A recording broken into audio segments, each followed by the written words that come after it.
Hey, welcome back. In this chapter, we're going to get into what I think is the coolest capability of Wavelab, and that is its ability to do spectral editing. And this capability, even just a few years ago, would have seemed like science fiction. I mean, complete magic. It's absolutely incredible. And what we're looking at at the current moment on the screen is the traditional waveform view. And for waveform editing, you're dealing with amplitude or volume changes over time. If we change to the spectrum mode, what we're going to see is this waveform in terms of spectrum changes over time. But not only does Wavelab allow you to view a waveform in this format, it allows you to edit in this format, which is remarkable. Now, the frequency distribution you're seeing here, this is a stereo track, so you're seeing essentially the same thing twice. You have lower frequencies at the bottom, higher frequencies at the top, and their change in amplitude is called out by the color that you're looking at.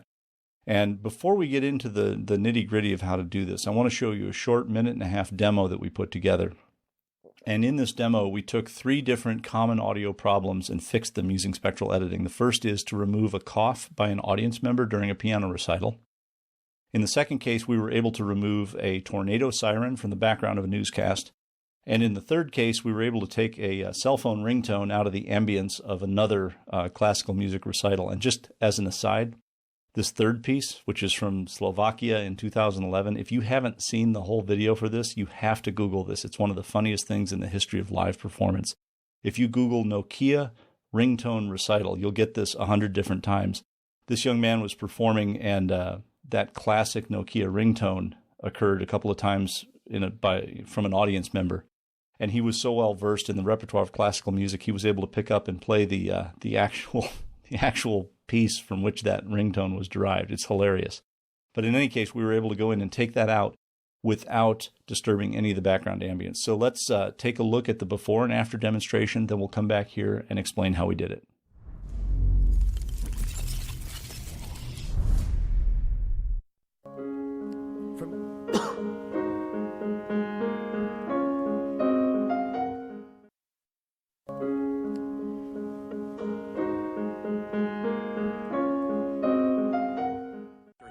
Patient there who matched Will's description. It was not him, we're told. We spoke with the family last night. Tracy, we're hearing of a patient there who matched Will's description. It was not him, we're told. We spoke with the family last night. Tracy.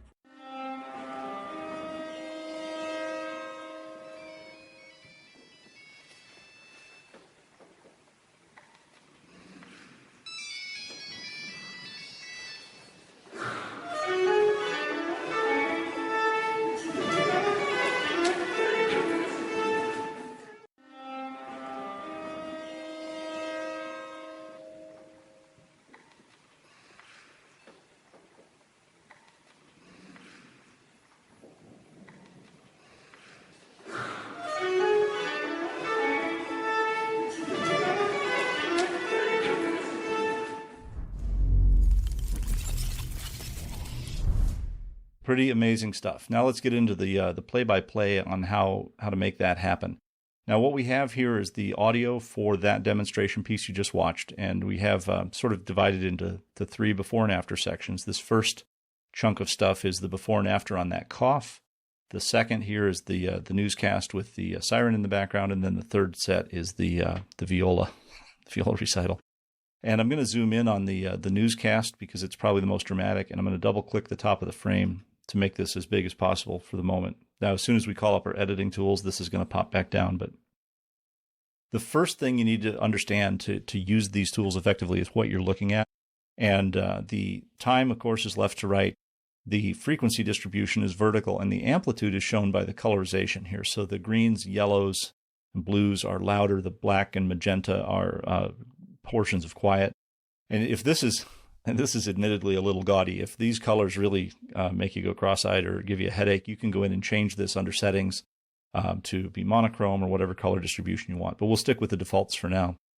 And you can probably already intuit what we're looking at here. These heavy green lines going from left to right across the display, those are the tones of the tornado siren. And we'll take a listen here. A patient there who matched Will's description. It was not him. After hearing of a patient there who And if we zoom in even closer, you can see that actually in this particular demonstration project, the fundamental frequency, the lowest, has already been pulled out on that left side. You can see a purple line where there was clearly used to be green, so that the heaviest tone has been removed.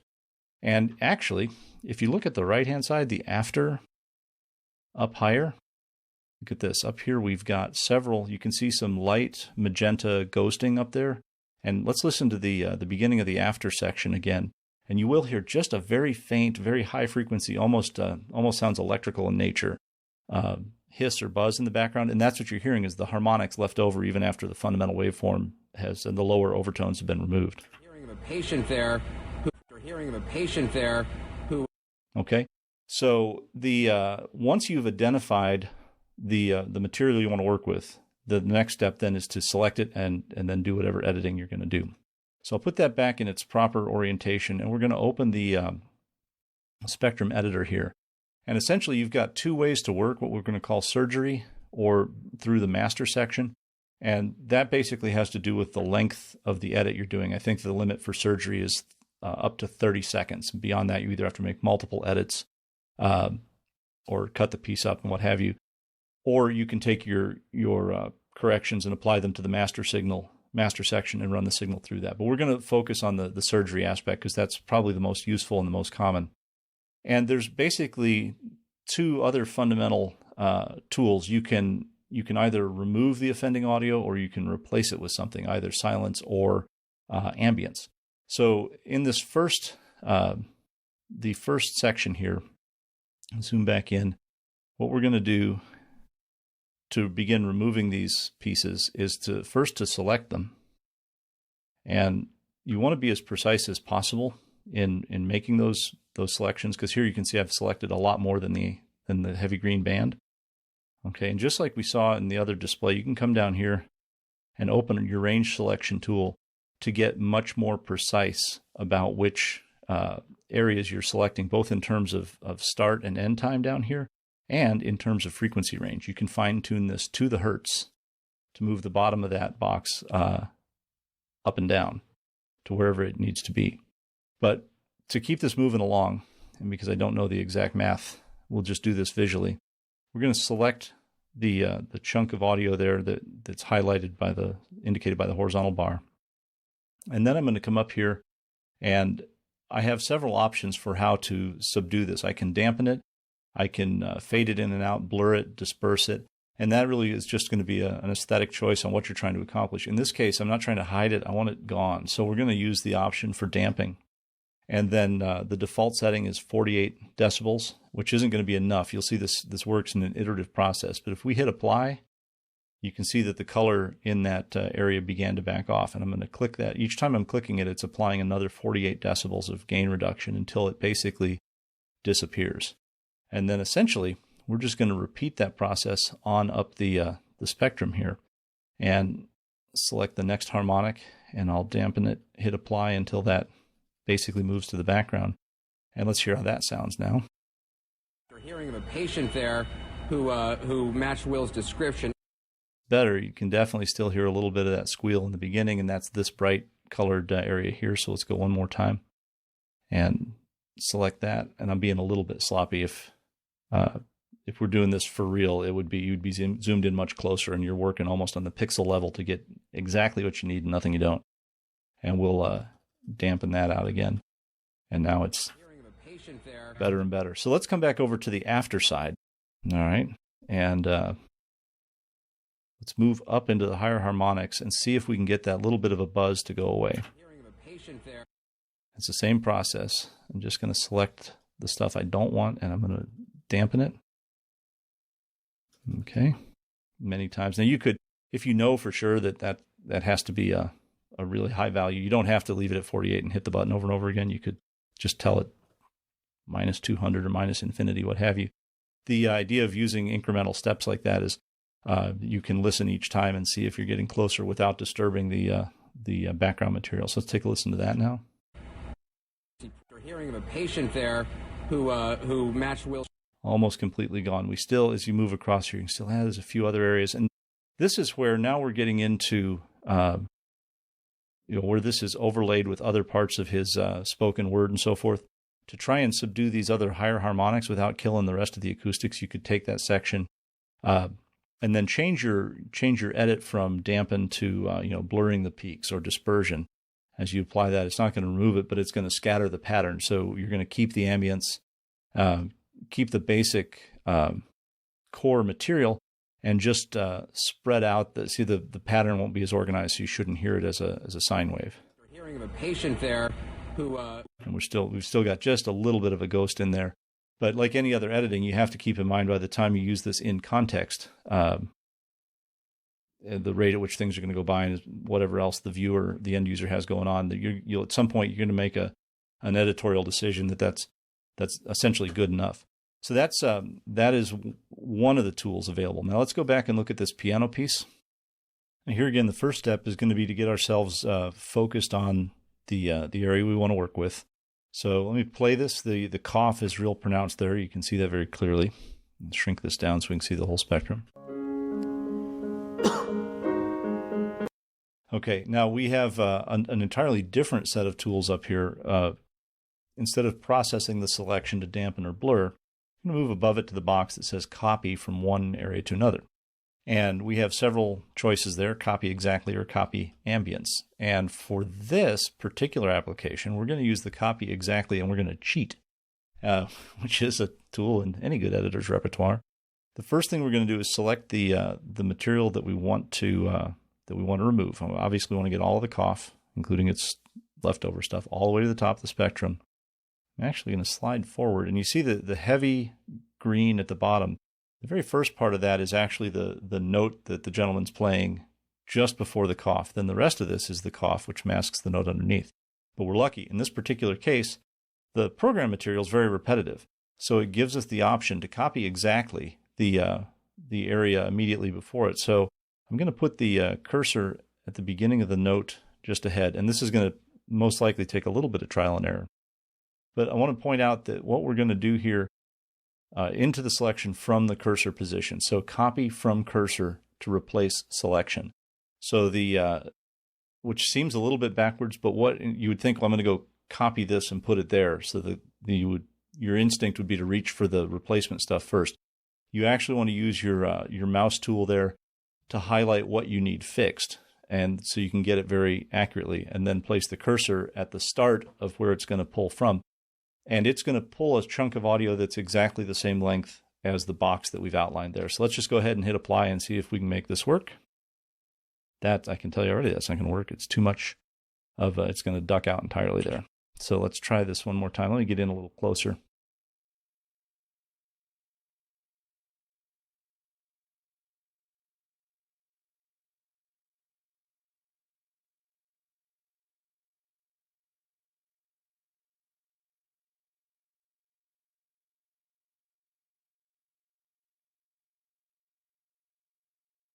All right, we'll see how that sounds.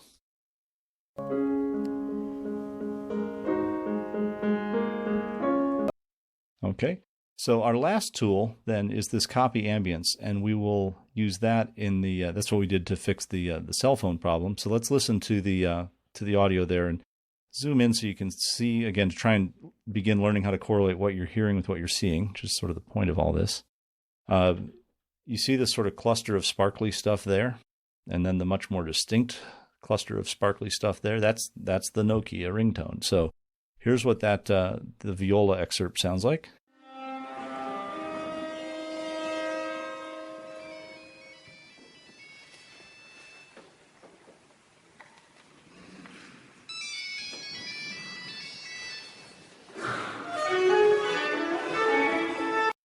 Still just kills me. Okay.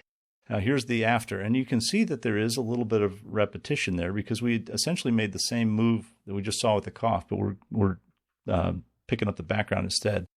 So what you do, let's come on in here. And again, we're going to start by using the mouse tool to highlight the offensive stuff, the stuff we want to get rid of. And the more of the background you can leave alone, the more convincing that your overall result is going to be. And then the other thing that we need to do is put the cursor down in a position where the ambience is what we want. Now keep in mind, this I'm putting the cursor after the box, so it's going to copy the ambience from out here following the cursor, and it's going to replace the box with it. And it's going to take a length that's proportional to whatever we've highlighted there. So this time we'll switch our selection from copy exactly to copy ambience and see what it does. And I think you can tell already there are a couple of these little ghosts out there that it picked up and extrapolated. So yeah, so let's undo that. And let me back this up a little bit. And maybe we do this in 2 steps so that it's not reaching so far. I think it was reaching so far out in its copy selection that began to pick up the beginning tones of the following stuff. So let's just take this first chunk, make our box smaller, and we'll try that, see how that sounds. Okay, better. Try one more time and take just a little more of the lower harmonics as well.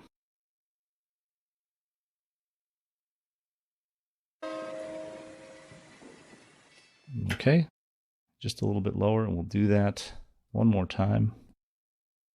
See, now, if I have the cursor in the middle of that, where that echo's fading away, and I do this, it's going to pick up that ambience and copy it in, which we don't want. I need to put I need to move the cursor out here to clean air.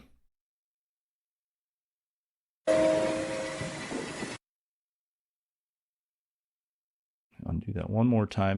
And I know this is a little tedious to watch, but this is kind of the point. There's an awful lot of trial and error that goes into this. It's as much art as science. I think that may leave us pretty clean. Except for the fact that I missed the first pip there. Do that again.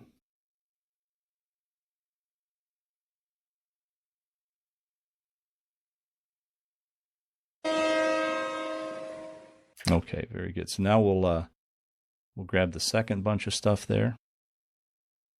Move into clean audio again. Repeat that same move.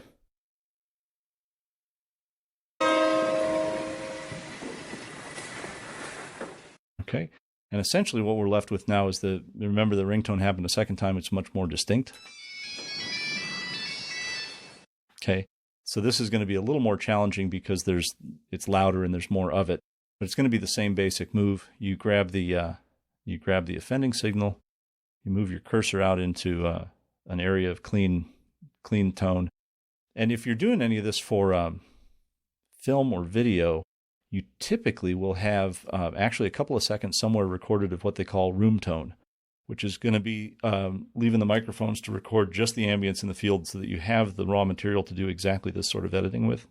And if you can get a hold of clean room tone somewhere in the program, it'll make this both easier and better results. Let's see how that sounds. Okay, we have just a little bit at the very, very higher harmonics there left. Let me crunch this down. Oh, yeah, we missed the top of the box. That's why. Let's try that. Move over here. Try again.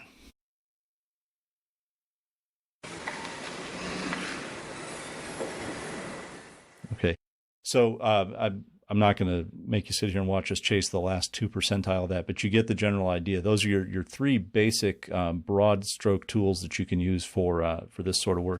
Now, you also have other abilities here to fine tune what sort of filters are being used. You've got, again, the range selection tool itself that can really let you zero in even on a channel level and so forth. And then you've got the ability here to take all of those and move things up and down. And you'll notice that there are some musical attributes over here. Let's see if I can bring that to life. Okay, so you have some musical attributes over here for moving up, down, or sideways by an even octave. If you're using the spectrum editing in a musical context rather, where you're going after, say, a sour note or an overtone or standing wave or something like that, this gives you the tools to manipulate the audio instead of just in terms of hertz or in terms of samples, which are somewhat mathematical. You can move it up and down by octaves, which is going to be more intuitive in a musical context than in a sort of a more mathematical context like this. So that's the basic blocking and tackling of Spectrum Audio editing, and you can get in here and play with this. One exercise I would recommend that you try, if you have any audio laying around where either like an instrumentalist or a singer at the end of a passage is trailing off and the click track begins to bleed through from their headphones, that is a perfect application for this, because much like the cough that we saw there, you'll see the click isolated. It's usually a very narrow frequency band. It's very clearly isolated by itself, and you can go in there. That's prime for either just simply cutting it out and dampening it, or replacing it with audio spectrum nearby. And if you take audio spectrum that's right next to it, it'll still contain the overtones of, say, the guitar, fading away in the room, and you can just erase it 100%. And that, up until just recently, something like a click bleeding through into a recording you were done, you were cooked. You had to go back and start over again. So tremendous power here. The more you use this, the faster you'll get with it, and the better your results will be. But take that and enjoy it, and we will move now from editing into assembly and publication.